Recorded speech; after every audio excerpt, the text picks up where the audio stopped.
Hello, I'm Marilyn Hemingway, and welcome to A Gathering Place. I said, I'm stepping back because we have young voices who want to be heard and they're moving on something. Branding is really important to you and your business. Even a basic type of technology, you'll learn it all. And people are Good question.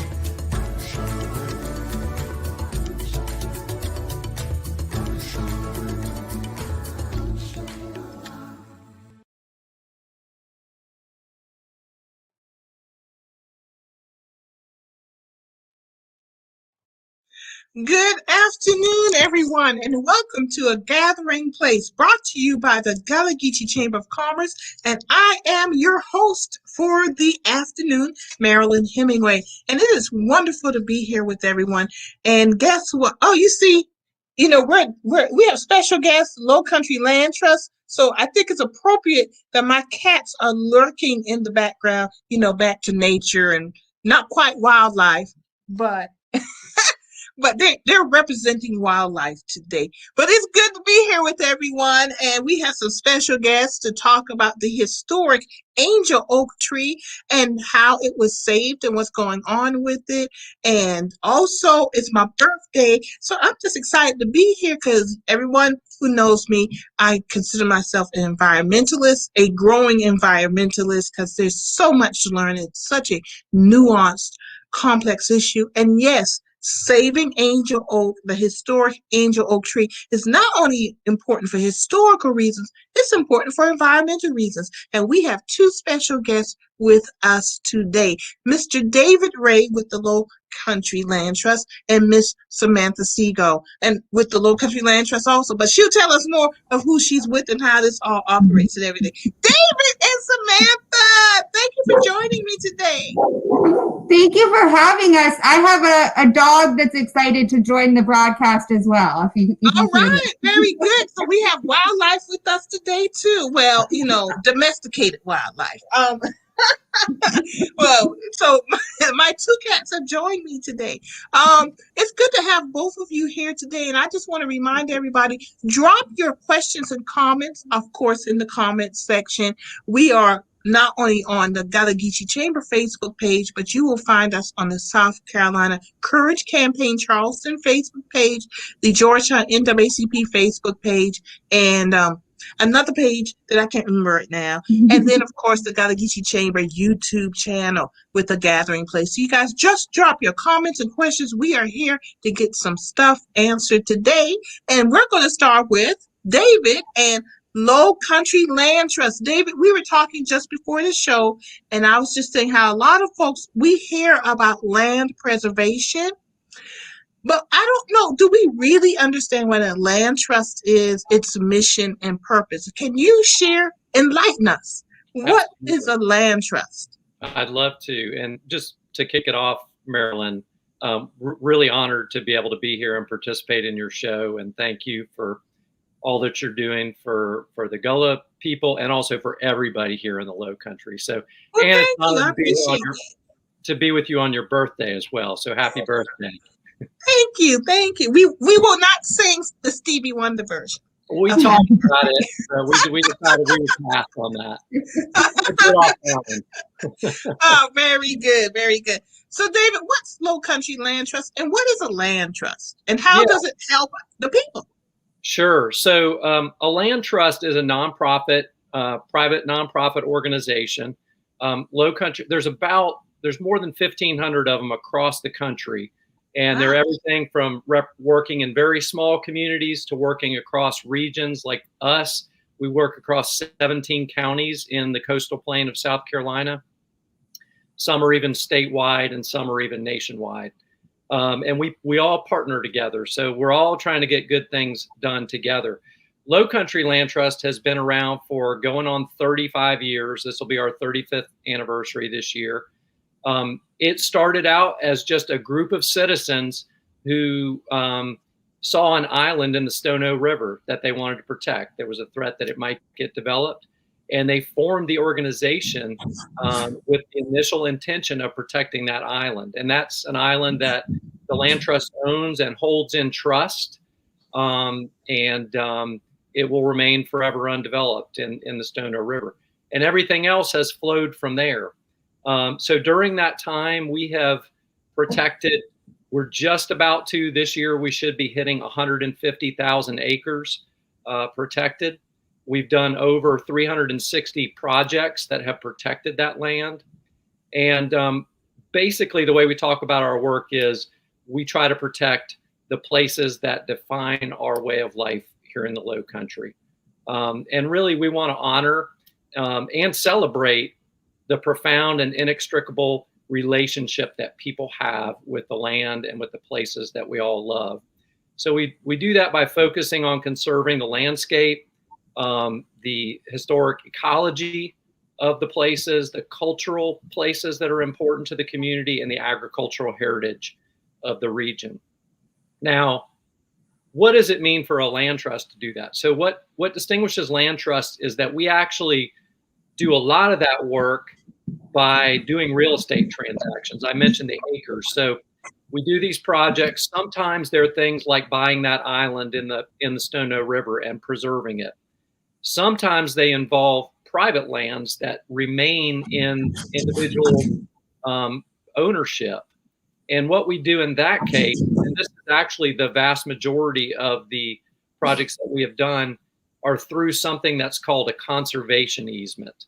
And a way to think about that is essentially the owner of the land contacts the land trust. All entirely voluntary. The landowner has to want to do this voluntarily.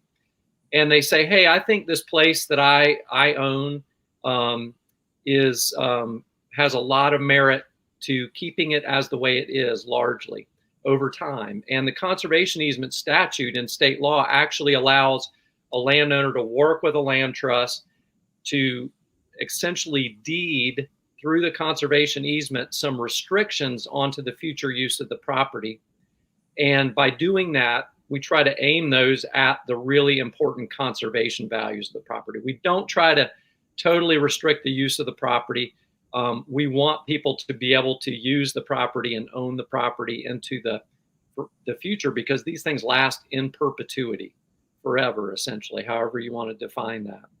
So we try to think about the flexibility that we build in for the landowner, but we try to think about what we can do now to make some general decisions that will preserve the overall conservation values. And that's everything from, the way that the land relates to clean water, to clean air, to wildlife that crosses boundaries of properties. So people, take advantage of the wildlife all over the region, not just on the property that gets protected, but that property helps support wildlife. And another example is scenery. So there may be land that is protected that you can't necessarily go on, but you look at it every day. You pass by it on a highway, or you pass by it when you're on the water. So all these kinds of things are the types of conservation values that we're trying to protect.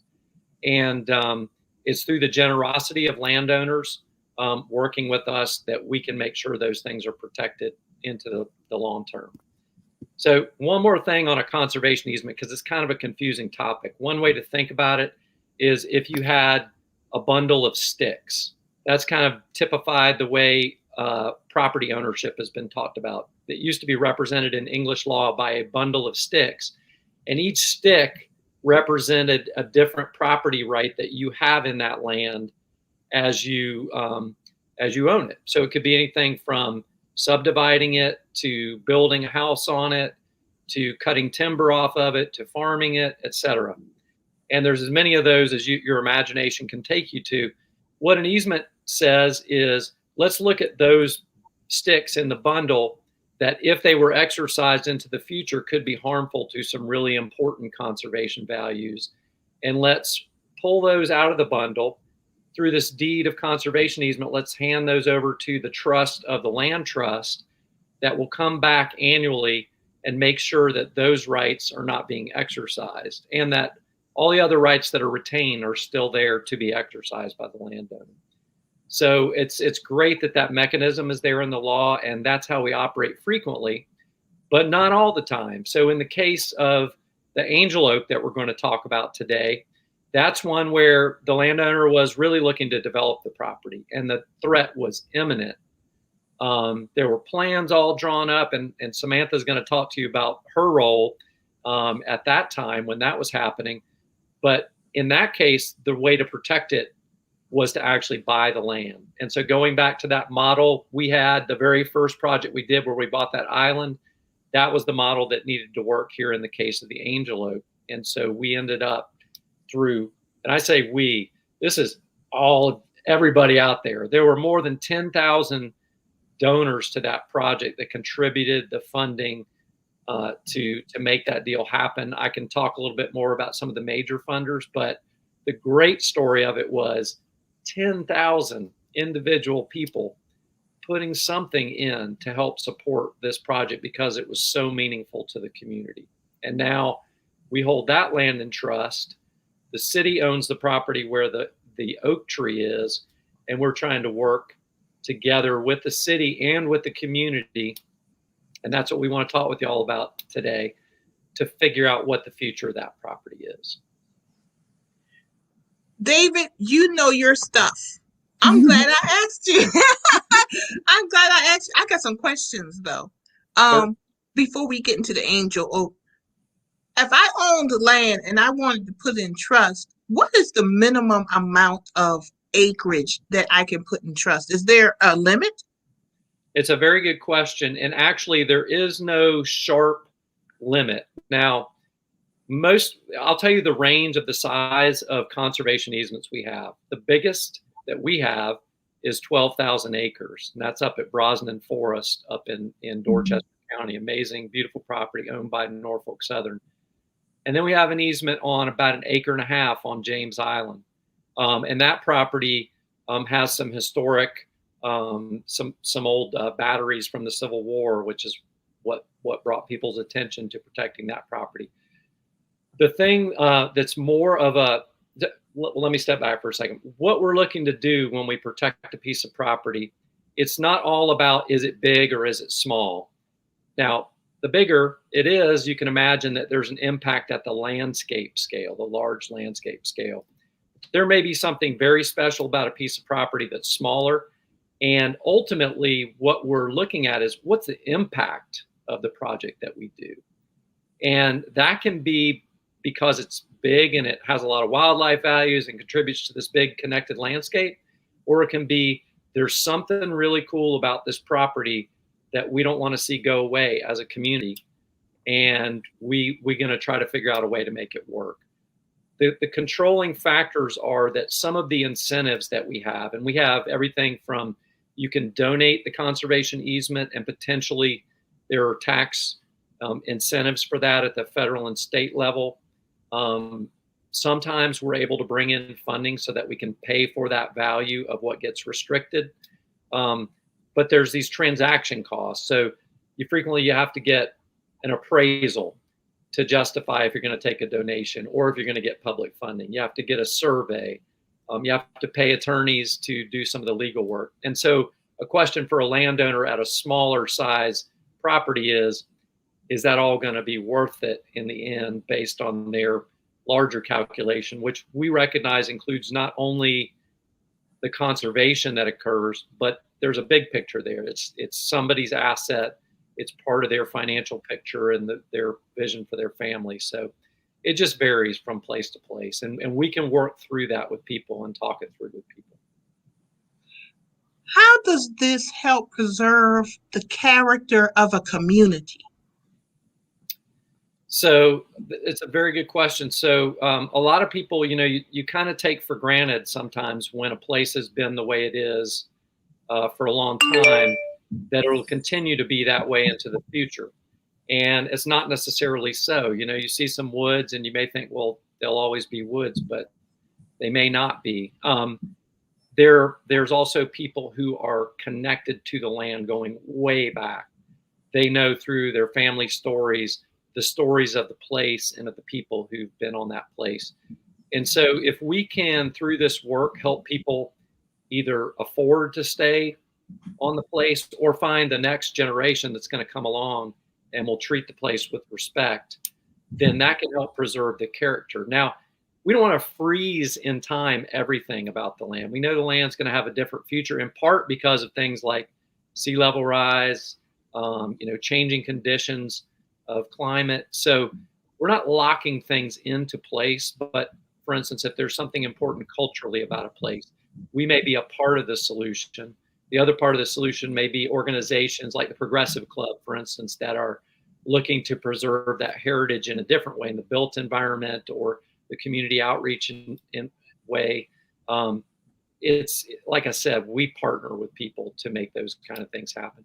And one more thing worth mentioning, we have a project in addition to the Angel Oak that we're going to talk about right now. We're working on a Johns Island Community Conservation Initiative. And we're doing that with 3 other organizations primarily. That's the Center for Ayers Property Preservation, the Coastal Conservation League, and the Open Space Institute. And we're kind of focusing on a segment of Johns Island that's right up against the urban growth boundary. And there's all this island's an incredibly special place in all kinds of ways, including being, where the civil rights movement emanated from in a lot of ways.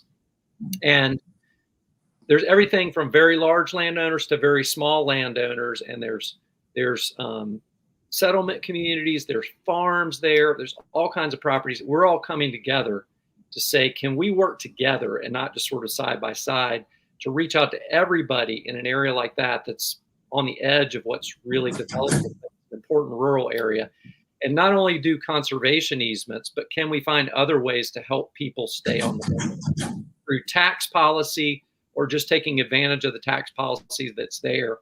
So I want to encourage anybody who has an interest in that area of Johns Island, south of the urban growth boundary, down around Plow Ground, Edenvale, River Road, all that area, reach out to us at the Land Trust. We'd love to talk to you about the future of that area and what you think about it and how we can be of service there.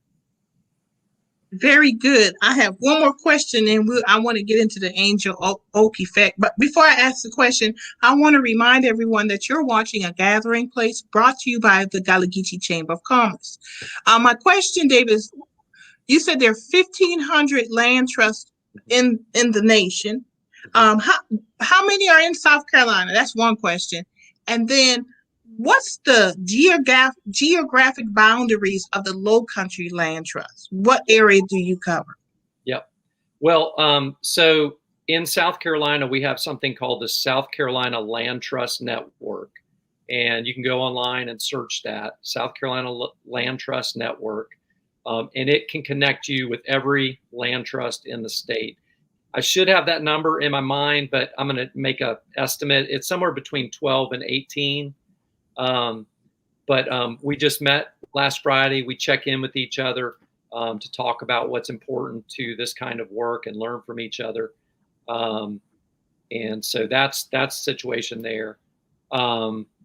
Great community of people. Please reach out to your local land trust. And then I'm sorry, your second question, Marilyn. Can you remind me again? The geographic area of the Lowcountry Land Trust. What differentiates you from, say, Edisto Island Land Trust or the PD Land Trust? And that's I say those because I've actually heard of those two. Yeah, great land trusts too. So we work throughout the coastal plain of South Carolina from the Georgia line to the North Carolina line, and the coastal plain is the area basically where you have sandy soils going all the way up to where it becomes the Piedmont and you run into clay soils and that kind of thing. So we work in 17 counties along that strip.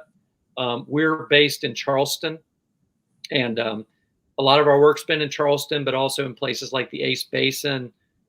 We just did a project on the Savannah River, about 975 acres. That's going to be public access land that DNR will own. We've been working on a project right at the North Carolina line as well. We're working on a project on the Black River.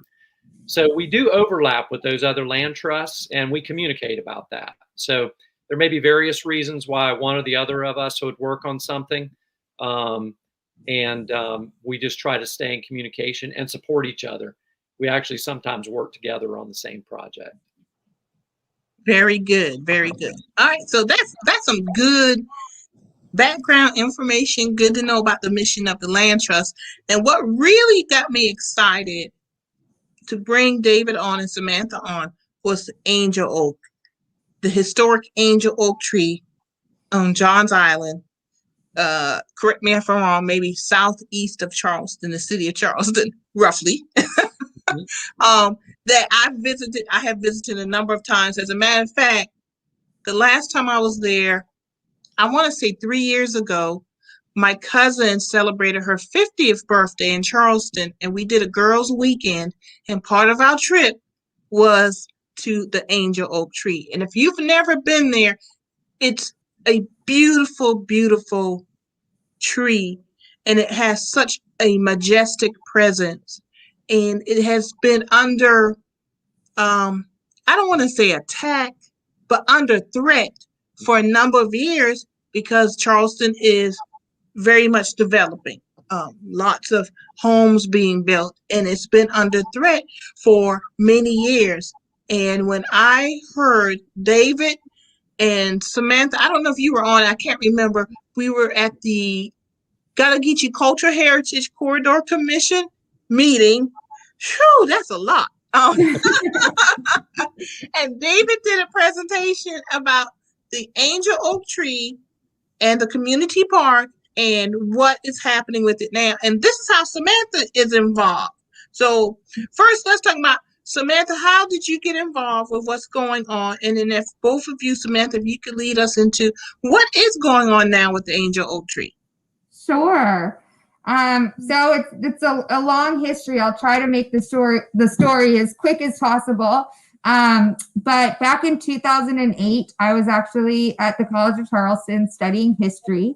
And I read a newspaper article that said that the Charleston City Council had just approved a massive development surrounding the Angel Oak on 3 sides. So they wanted to put in a huge development with a big box grocery store, and it was just totally inappropriate for the site.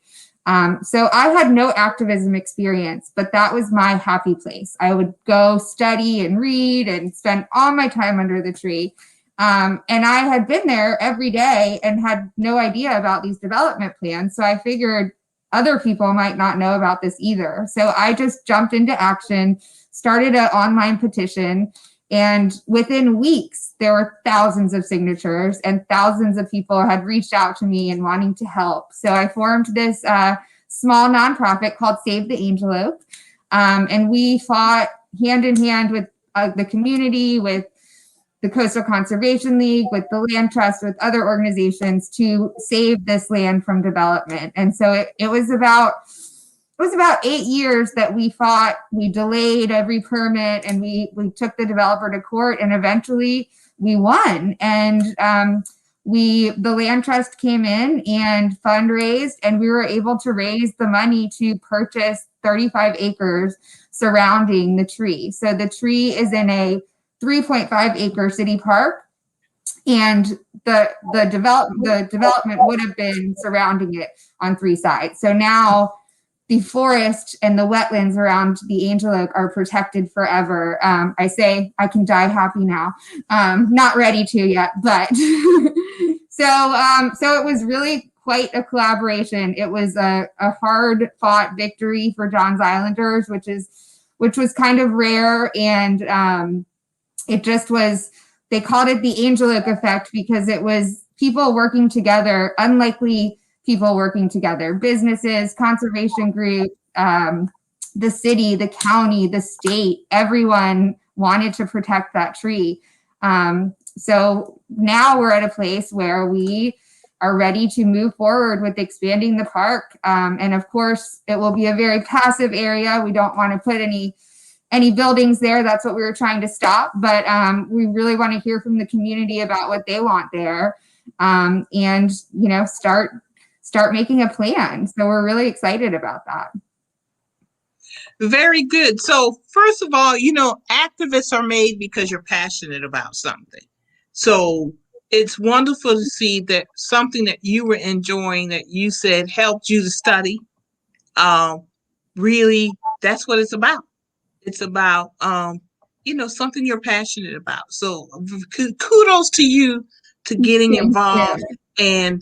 and just making this happen. So that in and of itself is a wonderful story and journey to hear about. But so how did you get involved with what got you to the Lowcountry Land Trust and how did you get here today? So I also work with you in my other job, Marilyn, at Oceana. So I spend half my time on the Angel Oak and half my time on the Atlantic Ocean. But the Angel Oak was really my true passion. That's how I didn't even know I was an environmentalist until I fell in love with this tree. And it just taught me parts of myself that I didn't even know existed. And I found out what I was good at. So it led me to my career path. And so I worked with the Land Trust when they came in to put a conservation easement on the property. I should have said that earlier. So there is a conservation easement on that property, and you drive down Angel Oak Road, which is a beautiful dirt road, and you see little signs that say protected forever. And just every time I drive down that road, I get goosebumps because we did that. The community did that.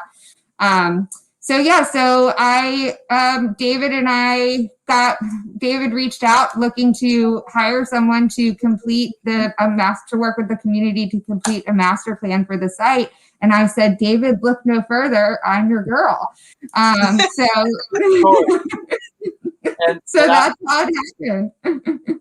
That's a good thing. I love that. So let's talk about Angel Oak for a few minutes. Because I've been putting the pictures up. I want people to understand this is one tree.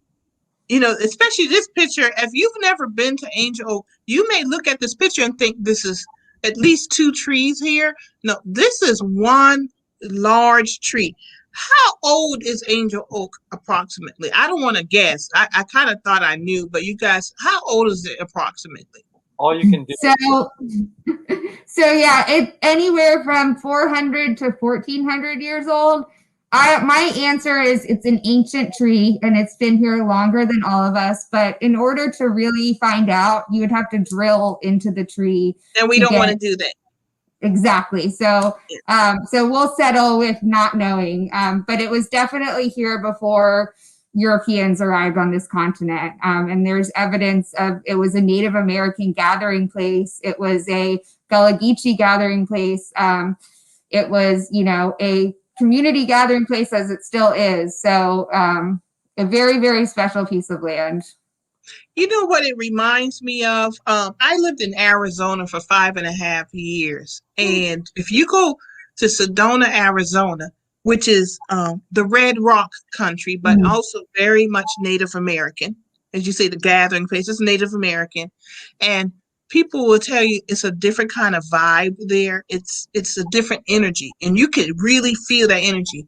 And I can tell you, when I have been to Angel Oak, you feel a different energy. And I tell people, I don't believe in ghosts, but I do believe in energy. And call it a spiritual energy, just call it the energy of our ancestors. But there's a lot of stories that have been told at that tree. And the fact that the deep roots of that tree, I mean, just imagine how deep those roots are and what goes through that tree. There should be a lot of energy there. So if you have not visited the Angel Oak tree, I encourage people to go, because it's a life-changing experience, but you won't understand it until you actually go and stand under that tree and amongst those branches and just understand the immensity of that tree, but also how much that tree has seen. Yeah. That was what captured my imagination was, who else has found solace under these branches before I have? And I wanted to know everything about it. And that's what took me on my journey to really learn the history of the property. And something that I found was, it's of course the tree itself is what everyone wants to see, but it's really the entire ecosystem around the tree. That the tree is part of this larger ecosystem. You've got wetlands and forest and pristine maritime forest, and that all of those things contribute to the health of this tree. and have for so many years. So it really is an amazing ecosystem, and the way nature takes care of itself, it's unbelievable. It really is. So you two were out there, was it yesterday or the day before? Because you were texting me and emailing me. Friday. Okay. So since y'all been out there and more, I've been out there a few times, but it has been 3 years. So I need to go and spend some more time out there. And I did find that picture, so I'm going to show it later in the show. We took a picture. We took some pictures out there. But okay, let me ask you this, because I think, are there snakes in that tree? Of course not. I don't know, but if I was a snake, I would think that would be a great place to live. So maybe. If I was any kind of animal, I would choose that spot. You were talking ecosystems, and you know what? Y'all snakes are our friends too. They serve a purpose, and I know I don't want to hang out with them, but you know, I don't know of any documented cases of people getting bitten while visiting. Okay, that's a good thing. That's a good thing. But I can imagine, you know, that it has some animals in there. We know that the little critters, or at least we know bugs and stuff are in there, things we can't see. But y'all, it's a gorgeous tree. It really is. And I'm glad, Samantha, that you mentioned Gullah Geechee, because I am sure there have been meetings and church services that we will never know of that have been held there. And it just brings to mind my mother, because I am a product of 4 generations of Baptist ministers and some AME ministers too, on both sides of the family. But my mother would tell me about the Bush Arbor churches. And those are they would have the churches in the woods, in the bushes, the Bush Arbor, because arbor gives, you know, shelter. And I can just imagine under that angel oak tree, the services and meetings that have been held there. And that in and of itself brings a certain energy and history to this tree. And I'm so happy that the Lowcountry Land Trust worked to and you, Samantha, and those tens of thousands of folks, thank you, out there, who worked together to save this tree. And not only the tree, but the land around it. And we so often forget that. We think about a building, we think about a tree, or we think about a statue, but we don't think about the surrounding land and how valuable that is. And that's an environmental issue and a history issue also. So it's a good thing that, congratulations. That's all I can say is congratulations on the work that you've done and continue to do. So I did hear you say, Samantha, that you're looking for the community to lead what's going to happen with the park area. Is that what I heard?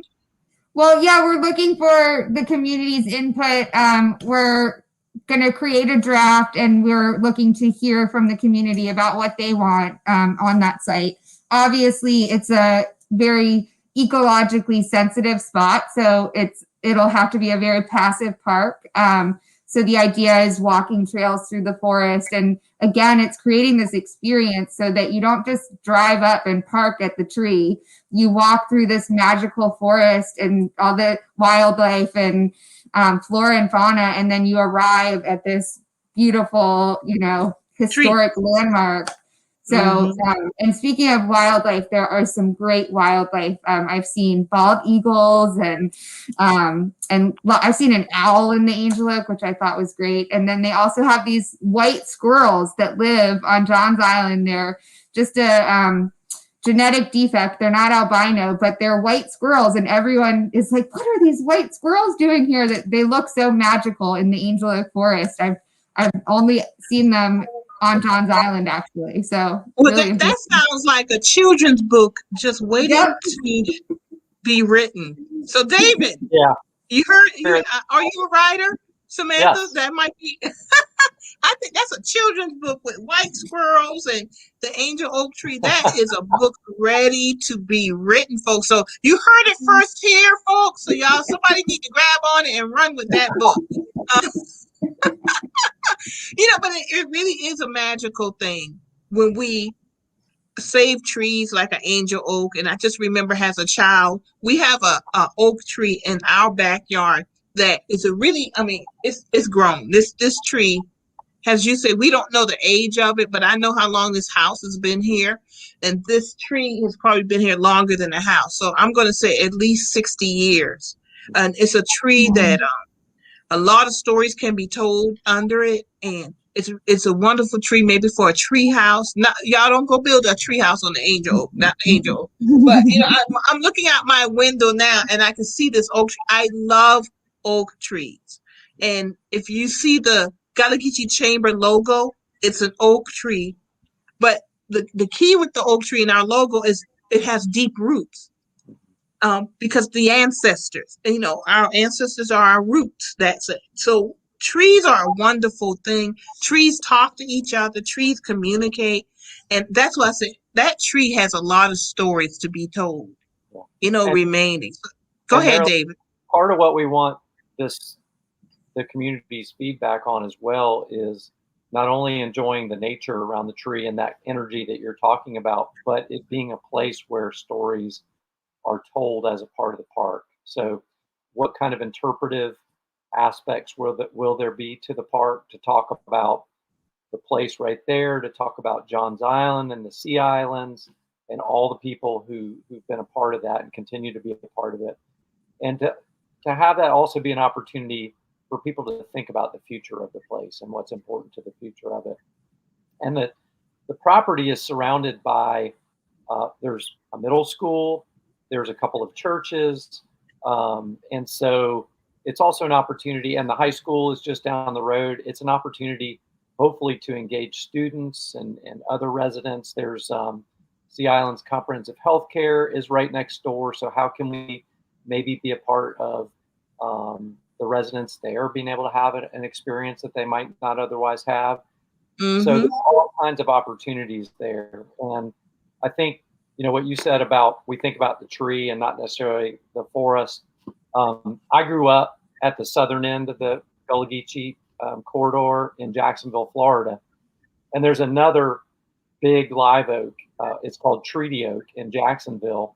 It's pretty close to downtown. And they've done a wonderful job in Jacksonville of creating a park around that tree.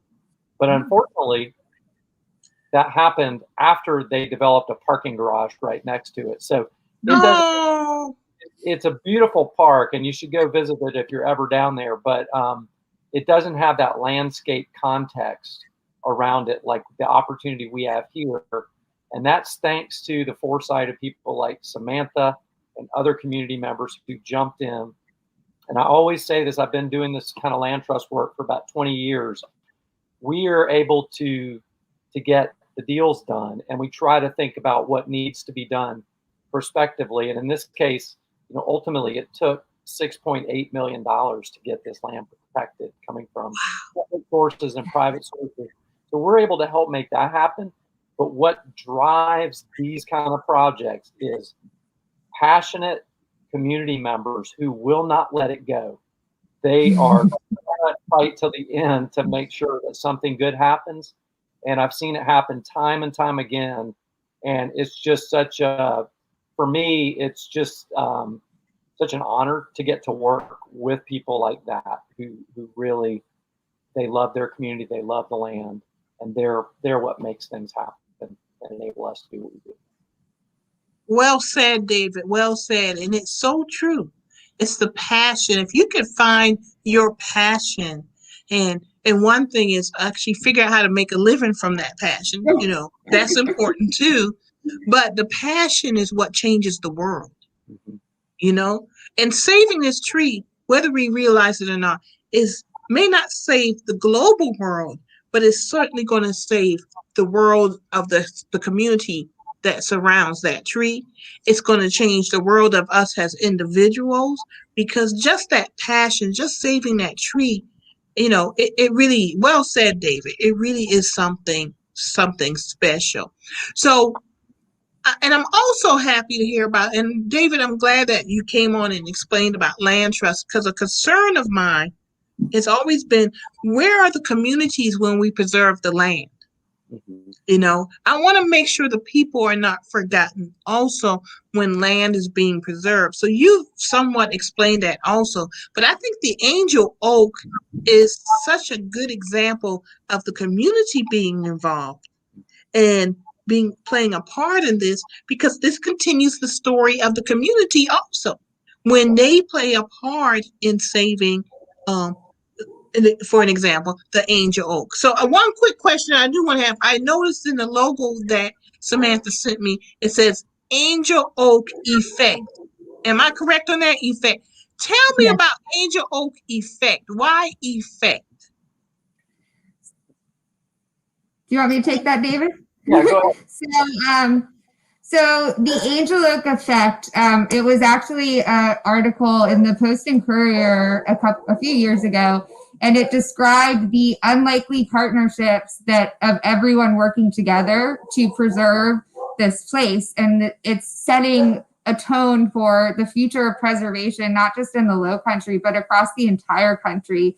As you know very well, Marilyn, you've been very involved in the fight to stop offshore drilling. That same sort of model was used to stop offshore drilling, was keep unlikely partners, Republicans, Democrats. There's no parties involved when it comes to protecting what we love.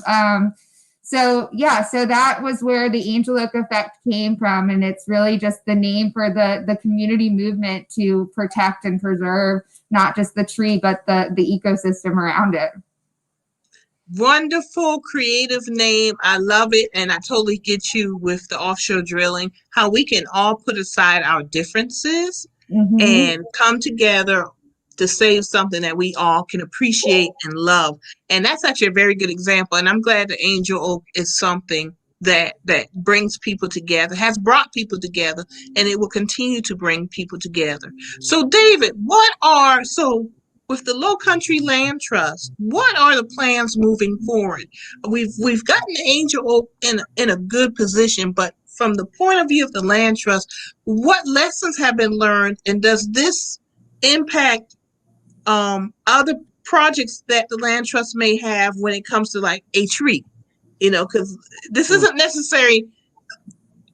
Somebody coming and saying, "Hey, I want to preserve my land." This was really a community effort. So, did it change any of the policies of the land trust? What does the land trust look forward to moving forward?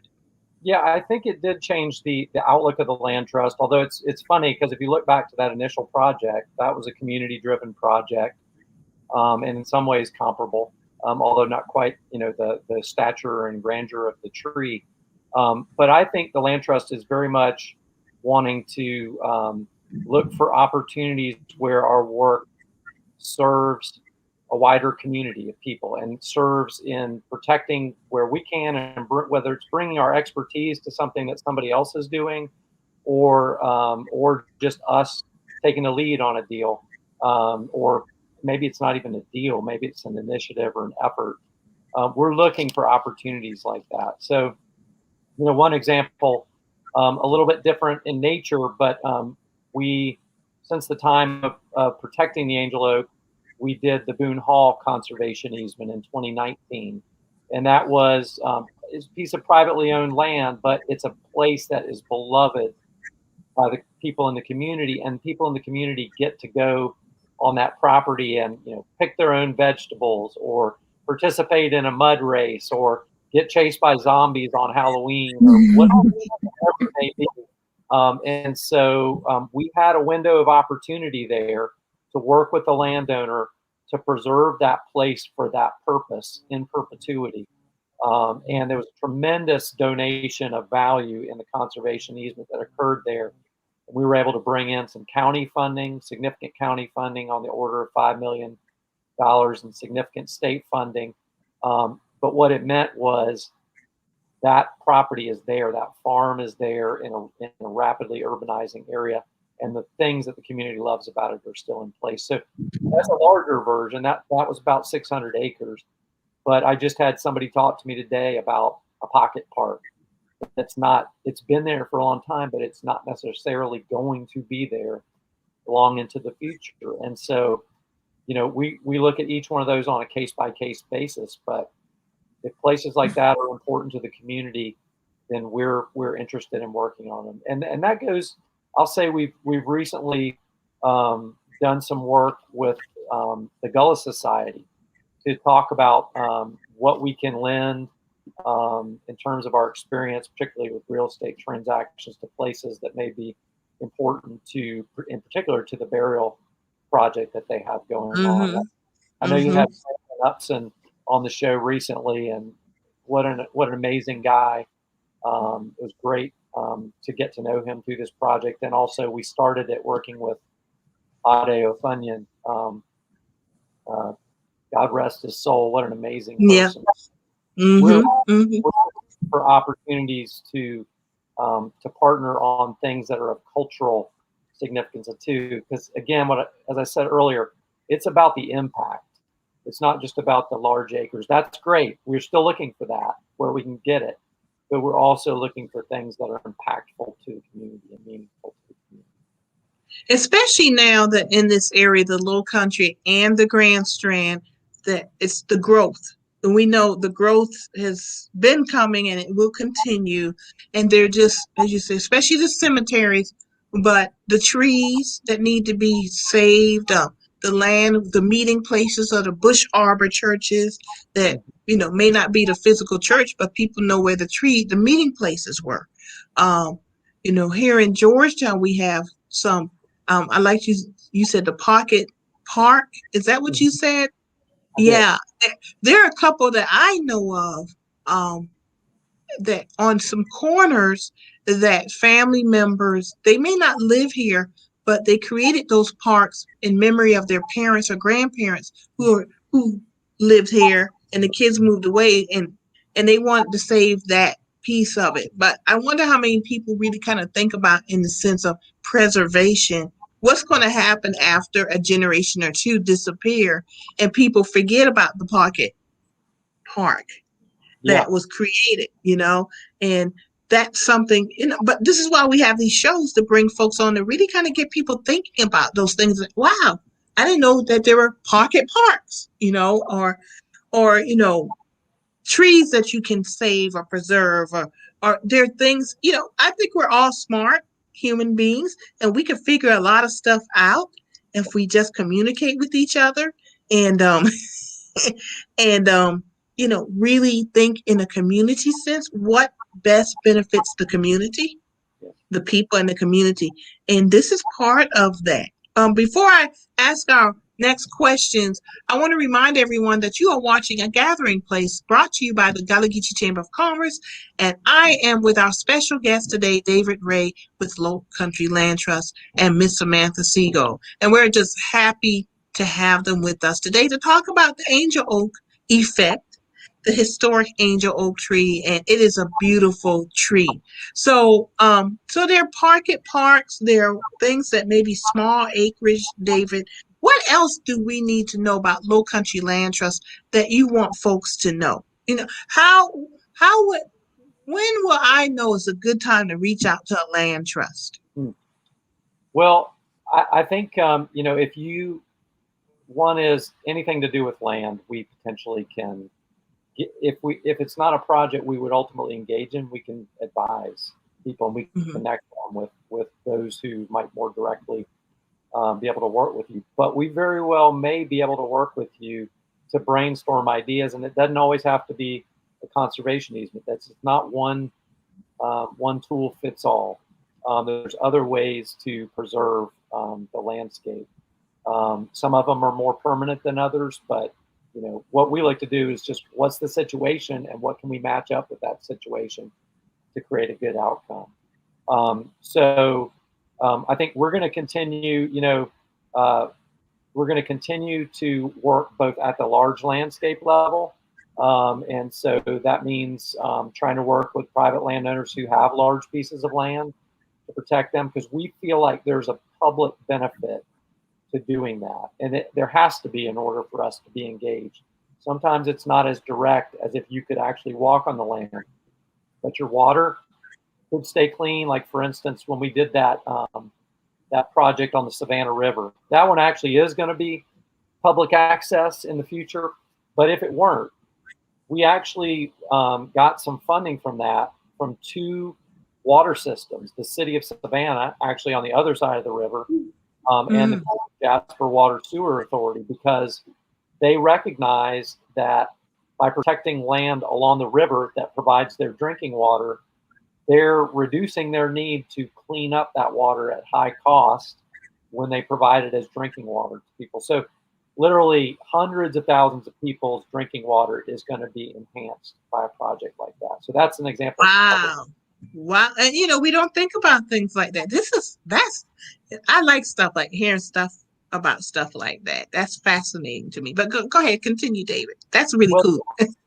The other thing, that we're thinking about is, and one of our board members is somebody who I know is a friend of yours and has been a guest on the show, Albert George from the South Carolina Aquarium. And one of the things that Al is incredibly passionate about is our marshland. And we think of that as, well, you can't build on the marsh, so it's there, right? Well, we know that sea levels are rising, and what that does is it pinches the marsh. And the marsh is incredibly productive. And South Carolina has some of the most vast marshland on the entire East Coast. That's where all the fish and other creatures that are out in the sea and the harbor, that's where they start, many of them. And that's where food is for other animals. And so it's vital to protect marsh, but also give marsh room to move around. And so there's two things happening. One is building out towards the sea in terms of oyster reef builds. And we've participated some with some partners like the state and the Nature Conservancy that are in the lead on that, on some properties that we have an interest in. But also when we go do a project that's on the waterfront, we think about, is there a way for us to design this project to allow for the marsh to move inland as sea level rises? And so that's another thing that we're looking out for. And that affects everybody. Again, it's like everybody can get out on the water and enjoy what's there, but we need that marsh in order for us to continue to enjoy that. That's good to hear, because I think as you're saying, a lot of people don't think of the marsh as a vehicle for other things, and it does move around. It does a lot with the water, with the land, and a lot of people just don't even think about those. So it's good that somebody else is thinking about it until the rest of us get hit to what's going on. So Samantha, some final words from you as the show starts to come to a close. What do you want to share with our viewing audience? What do you want them to know about Angel Oak and how we can help? Yeah. So the first thing that I would say is nothing is ever a done deal. Everyone told me you can't stop this development. It's a done deal. Don't waste your time. And that was not true. If where there's a will, there's a way. And the same for the future of Johns Island. People are very pessimistic about the future because of all the development, but there is a way that we can still save and preserve those rural parts of Johns Island outside of the urban growth boundary. So I would say be optimistic. I am definitely the eternal optimist. And I would say definitely reach out to me, Samantha at savetheangeloak.org, if you're interested to hear more about the project. But we will start opening up for public comment here soon, and there will be lots of opportunities. You can also follow us at Angel Oak Effect on Facebook and Instagram to keep up with the latest happenings. And yes, thank you so much for having us. I just really enjoyed this chat today. I'm so lucky to be able to spend your birthday with you. And I am too. Thank you, Samantha. I really appreciate it. And this was really appropriate to talk about Angel Oak on my birthday, because I love Angel Oak. I love the tree. And let me show the picture. I think it was 3 years ago, March 2018. Oh. And I want to also show this because, yes, I was there the last time, but it also shows how massive that tree is. And let me tell you, I'm 5'7", so the tallest folks there are probably 6'1", 6'2", and look, that tree dwarfed us. That tree dwarfed. But let me tell you something. It was beautiful, y'all. It was a really, really, it's a beautiful experience. It's a beautiful tree. And David and Samantha, I am just so thankful that you and those 10,000 plus folks saved Angel Oak Tree. And now the community is going to enjoy it forever with a park and nature walks and stuff. And I love hiking, so I definitely will make use of it. Not today, but in the future. And this is why we have land trusts. This, folks, now we've learned a little bit more about the Lowcountry land trust, but land trusts and how they work and how they can benefit all of us. So I want y'all to reach out to the Lowcountry Land Trust. I've been running the website, the entire show at the bottom of the screen. So go to their website, lowcountrylandtrust.org, to learn more. And if you want to get involved, reach out and get involved. And we lost David. Where did David go? But that's all right, folks. We were wrapping up. Oh, here he is. He's back. Sorry. David, that's all right. I was like, where'd he go? Here we go. But we're wrapping up, and we want to thank David and Samantha for joining us. David, any last words from you that you want to share with us? Well, for anybody who's interested in that Johns Island Community Conservation Initiative, you can email me at dray@lowcountrylandtrust.org. If you live elsewhere, look up your local land trust through the South Carolina Land Trust Network or through the Land Trust Alliance if you're in a different state. And please, again, remember that it's passionate citizens who see the need that help us focus on what's most important. So please reach out to us. And Marilyn, thank you for giving us the opportunity to be with you today and with your audience. Thank you. I really appreciate it. And we'll have to bring you back later when you have more projects to share with us, and let us know, and keep educating us and keep letting us know about the resources that are out there that are available to all our communities. So David, thank you very much for sharing an hour of my birthday with me. Thank and you. Samantha, the same to you. Thank you. And y'all enjoy the rest of your day. Thank you. All right. Bye-bye. Goodbye. Bye-bye. All right, everyone. So this is the Angel Oak Tree. Beautiful tree. If you get a chance, go visit the Angel Oak Tree. We were delighted to have David and Samantha join us today and just talk about Lowcountry Land Trust and just the good work that they're doing. And I also want to remind everyone that this Wednesday, we are having our 4th Wednesday Public Health Awareness. We're going to have special guest Linda Lina, but we're also going to have some folks who've recovered from COVID-19 talking about their personal stories. So remember, we're here every Wednesday at 4 and Sunday at 4. And this Wednesday, we're going to be talking about COVID-19 and talking to some survivors. So y'all join us. Thank you. I appreciate you joining us today and spending my birthday with me. I really appreciate it, folks. Have a wonderful day and good night.